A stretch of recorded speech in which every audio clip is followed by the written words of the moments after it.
সবাইকে স্বাগত জানাচ্ছি ২১শে বিজনেসে। সঙ্গে আছি আমি হিরো জুম্মান। দর্শক, এই অনুষ্ঠানের মাধ্যমে আমরা আপনাদেরকে জানিয়ে দেই দেশ বিদেশের ব্যবসা বাণিজ্য, অর্থনীতি ও শেয়ার বাজারের সর্বশেষ খবরাখবর। দর্শক, শুরুতে জানিয়ে দিচ্ছি শেয়ার বাজারের এই মুহূর্তের সবশেষ খবরাখবর। ঊর্ধ্বমুখী প্রবণতা অব্যাহত রয়েছে আজ ঢাকা শেয়ার বাজারে। দিনের শুরু থেকে ঊর্ধ্বমুখী প্রবণতা ছিল, আজ এখন পর্যন্ত সেটি প্রায় 23 পয়েন্টের মতো বৃদ্ধি পেয়েছে। গত সপ্তাহে শেষ কার্যদিবসে ঊর্ধ্বমুখী প্রবণতা দিয়ে শেষ হয়েছিল। সূচকের অবস্থান ছিল 4,637 পয়েন্টে। আজ এখন পর্যন্ত সূচক 23 পয়েন্ট বৃদ্ধি পেয়ে দাঁড়িয়েছে 4,660 পয়েন্টে। সূচকের ঊর্ধ্বমুখী প্রবণতার পাশাপাশি লেনদেনও গত সপ্তাহের সবশেষ কার্যদিবসের তুলনায় কিছুটা বেশি দেখা যাচ্ছিল দিনের শুরুতে, তবে এখন আবার কিছুটা মন্থর হয়ে গেছে। এখন পর্যন্ত লেনদেন দাঁড়িয়েছে 135 কোটি টাকার কিছুটা বেশি। দর্শক, জানিয়ে রাখছি এবারের বাজেটে পুঁজিবাজার রিলেটেড কিছু ছাড় আসতে পারে এবং আপনারা জানেন যে আগামীকাল বাজেট প্রস্তাব করা হবে। আগামীকাল এই বাজেটে কী বিষয় পুঁজিবাজার রিলেটেড আসতে পারে সেটা আপনাদের কাছে জানিয়ে রাখছি। তালিকাভুক্তি এবং অতালিকাভুক্তি কোম্পানির মধ্যে যে কর ব্যবধান সেটি 10% করার প্রস্তাব করা হয়েছে, তবে সব ক্ষেত্রে নয়। কোন কোন কোম্পানির ক্ষেত্রে করা হচ্ছে সেটি আপনাদেরকে জানিয়ে দিচ্ছি। মোবাইল অপারেটর কোম্পানিগুলো তাদের বর্তমান কর হার হচ্ছে 45% যদি পুঁজিবাজারে তালিকাভুক্ত না হয়ে থাকে। সেক্ষেত্রে মোবাইল অপারেটর কোম্পানিগুলো যদি 10% আইপিওর মাধ্যমে উত্তোলন করে, সেই ক্ষেত্রে তাদেরকে 5% কর রেয়াত দেওয়া হবে, অর্থাৎ বর্তমান কর হার হবে 40%। আর যদি কোনো মোবাইল ফোন কোম্পানি 20% পরিশোধিত মূলধনের আইপিও থেকে উত্তোলন করে থাকে, তাহলে 10% কর রেয়াত পেয়ে যাবে, অর্থাৎ 45 থেকে সেটি 35% নেমে যাবে যদি কোনো মোবাইল ফোন কোম্পানিগুলো 20% পরিশোধিত মূলধনের আইপিওর মাধ্যমে উত্তোলন করে। আর যদি পরিশোধিত মূলধনের 10% উত্তোলন করে, তাহলে 5% কর রেয়াত পাবে। অর্থাৎ এক্ষেত্রে সর্বোচ্চ 10% কর রেয়াত পাওয়ার সুবিধা রয়েছে এবারে বাজেটে। এছাড়া আপনারা জানেন মার্কেট ইন্টারমিডিয়ারি হিসেবে কাজ করে মার্চেন্ট ব্যাংকগুলো। মার্চেন্ট ব্যাংকগুলো বর্তমানে 37.5% কর দিয়ে থাকে। এবারে বাজেটে প্রস্তাব করা হয়েছে মার্চেন্ট ব্যাংকগুলোকে 10% কর রেয়াত দেওয়ার জন্য, তাদের বাজারে কিছুটা সাপোর্ট দেওয়ার জন্য 37.5% থেকে 27.5% পর্যন্ত কর করার চিন্তা করা হচ্ছে। এক্ষেত্রে কিন্তু ব্যবধান 10% হয়ে যাবে এই মার্চেন্ট ব্যাংকগুলোর, অর্থাৎ 10% কর রেয়াত পেতে পারে মার্চেন্ট ব্যাংকগুলো। তবে ব্যাংক, বিমা ও আর্থিক প্রতিষ্ঠানের ক্ষেত্রে কোনো কর রেয়াত থাকছে না বলে বাজেটে প্রস্তাব করা হয়েছে। এছাড়া সর্বশেষ আরেকটি বিষয় জানিয়ে রাখি, পুঁজিবাজারে তালিকাভুক্ত যে সকল কোম্পানি রয়েছে, এই সকল কোম্পানির ক্ষেত্রে সবসময় শর্ত ছিল কর রেয়াত পাওয়ার ক্ষেত্রে। আপনারা জানেন বর্তমান কর হার হচ্ছে পুঁজিবাজারে তালিকাভুক্ত সকল কোম্পানির ক্ষেত্রে ইন জেনারেল 22.5%।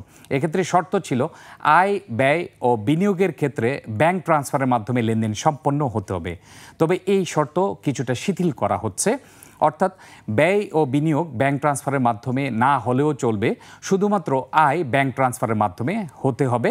সেক্ষেত্রে 2.5% কর রেয়াত হয়ে 20% কর দিতে হবে পুঁজিবাজারে লিস্টেড অন্যান্য কোম্পানিগুলোর ক্ষেত্রে।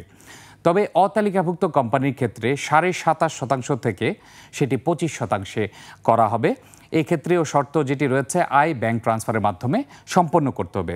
তবে এক্ষেত্রে আরেকটি শর্ত রয়েছে, যদি পেইড আপ ক্যাপিটালের 10% আইপিওর মাধ্যমে হয়ে থাকে, সেক্ষেত্রে এই 2.5% পাওয়ার ক্ষেত্রে একক লেনদেনে 5 লক্ষ টাকা এবং সর্বোচ্চ বার্ষিক লেনদেনে 36 লক্ষ টাকার লেনদেন ব্যাংক ও বিনিয়োগের মাধ্যমে হতে হবে। সব কিছু মিলে যেটা বোঝা যাচ্ছে, সংক্ষেপে আপনাদের কাছে জানাচ্ছি, মোবাইল ফোন কোম্পানিগুলো সর্বোচ্চ 10% পর্যন্ত কর ছাড়ের সুবিধা পেতে পারবে যদি পুঁজিবাজারে তালিকাভুক্ত হয়। সেক্ষেত্রে 20% পেইড আপ ক্যাপিটালে 20% যদি পুঁজিবাজার থেকে উত্তোলন করে, তাহলে 10% কর ছাড় পাবে। আর যদি 10% পুঁজিবাজার থেকে উত্তোলন করে, তাহলে 5% কর ছাড় পাবে।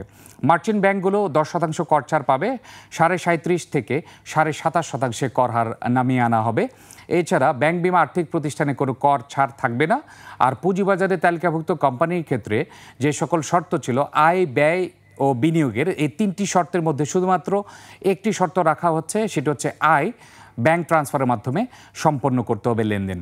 ব্যয় ও বিনিয়োগের ক্ষেত্রে শর্ত শিথিল করা হচ্ছে এবং শর্ত, যদি পুঁজিবাজারে তালিকাভুক্ত কোম্পানি পরিশোধিত মূলধনের 10% আইপিওর মাধ্যমে এসে থাকে, সেক্ষেত্রে একক লেনদেনে 5 লক্ষ টাকা এবং বার্ষিক টার্নওভারের ক্ষেত্রে ৩৬ লক্ষ টাকা ব্যাংক ও বিনিয়োগের মাধ্যমে সম্পন্ন করতে হবে, ব্যাংকের মাধ্যমে ট্রানজ্যাকশন সম্পন্ন করতে হবে। এ ছিল পুঁজিবাজারে তালিকাভুক্ত ও অতালিকাভুক্ত কোম্পানির ক্ষেত্রে কর ব্যবধান নিয়ে বিস্তারিত, যার প্রভাব আজ দিনের শুরুতে আমরা কিছুটা পুঁজিবাজারে দেখতে পাচ্ছি। এবং এই বাজেটকে যদি আমরা লিঙ্ক করি পুঁজিবাজারের প্রধান উপদেষ্টার 5টি নির্দেশনার সাথে, সেক্ষেত্রে আপনাদেরকে জানিয়ে রাখি প্রধান উপদেষ্টার যে 5টি নির্দেশনা ছিল এর মধ্যে প্রথম ছিল ফরেন ক্যাপিটাল মার্কেট এক্সপার্ট নিয়ে এসে পুঁজিবাজারের সংস্কার কার্যক্রম শুরু করা এবং চলতে থাকা। সেক্ষেত্রে আরও কিছু যে ইনসেন্টিভ ছিল অথবা বলা হচ্ছিল পুঁজিবাজারে তালিকাভুক্তি বাড়ানোর জন্য বেসরকারি খাতের যে সকল কোম্পানি এখনও পুঁজিবাজারে তালিকাভুক্ত হয়নি, বিশেষ করে বেসরকারি কনগ্লোমারেট, মেঘনা গ্রুপ, সিটি গ্রুপ, এরকম কনগ্লোমারেট যাদের বার্ষিক টার্নওভার 12 থেকে 24 হাজার কোটি টাকার পাশাপাশি এসব কনগ্লোমারেট অথবা তাদের সাবসিডিয়ারিজগুলোকে পুঁজিবাজারে তালিকাভুক্তি করার জন্য প্রণোদনা দিয়ে নিয়ে আসার জন্য প্রধান উপদেষ্টা নির্দেশনা দিয়েছিল। এছাড়া ব্যাংক থেকে সিন্ডিকেশন লোন না নিয়ে পুঁজিবাজারে মানি মার্কেট ও ক্যাপিটাল মার্কেট থেকে অর্থায়ন করার জন্য গুরুত্ব আরোপ করা হয়েছিল। সব ক্ষেত্রে সেটার কিন্তু একটু সিনক্রোনাইজেশন রয়েছে এবারে বাজেটের প্রস্তাবে, যেটি বলছেন পুঁজিবাজার বিশ্লেষকরা। পুঁজিবাজার বিশ্লেষকরা বলছেন যে এবারে বাজেটে এই যে প্রস্তাবগুলো দেওয়া হয়েছে কর হারের ক্ষেত্রে ব্যবধান বাড়ানোর জন্য, অর্থাৎ পুঁজিবাজারে তালিকাভুক্তি উৎসাহিত করার জন্য, সেটি কিন্তু প্রধান উপদেষ্টার 5টি নির্দেশনা পরিপালন করতে কিছুটা সহায়তা করবে বলে বলছেন পুঁজিবাজার বিশ্লেষকরা।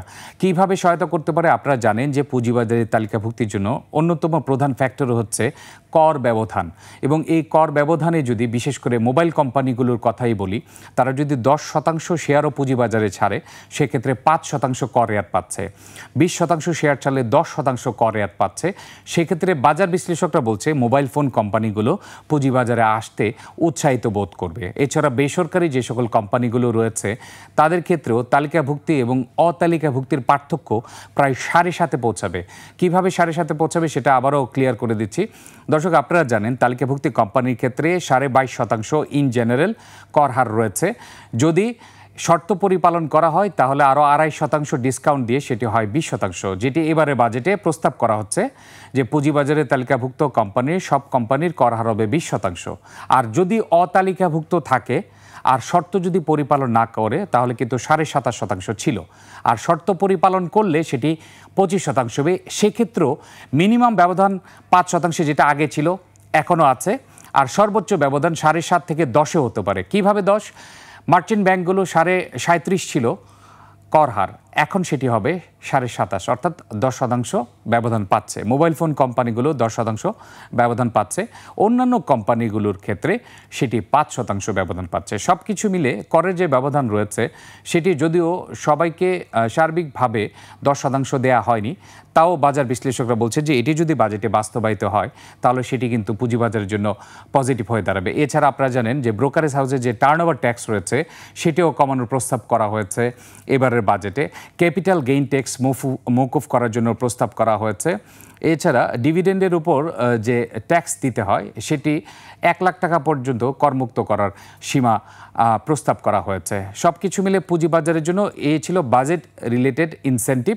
সব কিছু মিলে এখন আমরা যদি আবার পুঁজিবাজারের লেনদেন দেখি, ইন্ডেক্স দেখি, সেটি কিন্তু পিছনের দিকেই হাঁটছে। আপনারা যদি দেখেন গত সপ্তাহে 6 কার্যদিবসের মধ্যে আমরা 2 কার্যদিবস কিছুটা ঊর্ধ্বমুখী প্রবণতা দেখেছি, বাকি 4 কার্যদিবসই নিম্নমুখী প্রবণতা ছিল।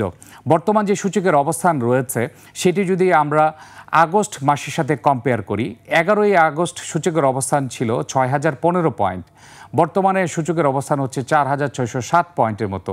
সেই হিসেবে কিন্তু আমরা বলতে পারি প্রায় 1400 পয়েন্ট সূচক কমে গিয়েছে। আর বিএসইসির নেতৃত্ব আসার পর আপনারা জানেন 18ই আগস্ট সেটি ছিল 5778 পয়েন্ট ছিল সূচকের অবস্থান, বর্তমানে সূচকের অবস্থান হচ্ছে 4660 পয়েন্ট। সেই ক্ষেত্রেও কিন্তু সূচক 1100 পয়েন্টের বেশি কমে গিয়েছে। যে ক্ষেত্রে আমরা যদি অ্যানুয়াল বছর শুরু থেকে এখন পর্যন্ত দেখি পুঁজিবাজার 13% হারিয়েছে, কিন্তু আমরা যদি আগস্ট থেকে চিন্তা করি পুঁজিবাজার মূলধন হারিয়েছে, সব কিছু মিলে ইন্ডেক্স সূচক হারিয়েছে 20%-এরও বেশি। পার্শ্ববর্তী দেশ ভারত 1 বছরে সূচক বৃদ্ধি পেয়েছে 13%, পাকিস্তানের সূচক বৃদ্ধি পেয়েছে 52%। আমাদের দেশের সূচক কিন্তু এখন অনেকখানি কমে গিয়েছে। এবং আমরা আগস্ট থেকে হিসেব করলে 20% বেশি কমে গেছে। এবং আমরা যদি বাজার মূলধনের কথা চিন্তা করি, 62 থেকে 70 হাজার কোটি টাকা আগস্ট মাস থেকে এখন পর্যন্ত বাজার মূলধন হারিয়েছে বিভিন্ন টাইম ফ্রেমে। সব কিছু মিলে এখন আমরা দেখতে পাচ্ছি পুঁজিবাজারে আজ কিছুটা ঊর্ধ্বমুখী প্রবণতা রয়েছে, তবে 22 পয়েন্ট, 25 পয়েন্ট, 30 পয়েন্ট দিয়ে কিন্তু পুঁজিবাজারের সূচক কাভার হবে না। সেক্ষেত্রে পুঁজিবাজারে বড় ধরনের উত্থান হলে কিন্তু সেটা কাভার করতে সহযোগিতা করবে। সব কিছু মিলে ঊর্ধ্বমুখী প্রবণতা অব্যাহত রয়েছে এখন পর্যন্ত ঢাকা শেয়ার বাজারে। দেখা যাক দিন শেষে ঊর্ধ্বমুখী প্রবণতা অব্যাহত থাকে কিনা। দর্শক, নিচ্ছে একটা বিরতি, ফিরছি একটু পরে, ততক্ষণ আমাদের সঙ্গেই থাকুন।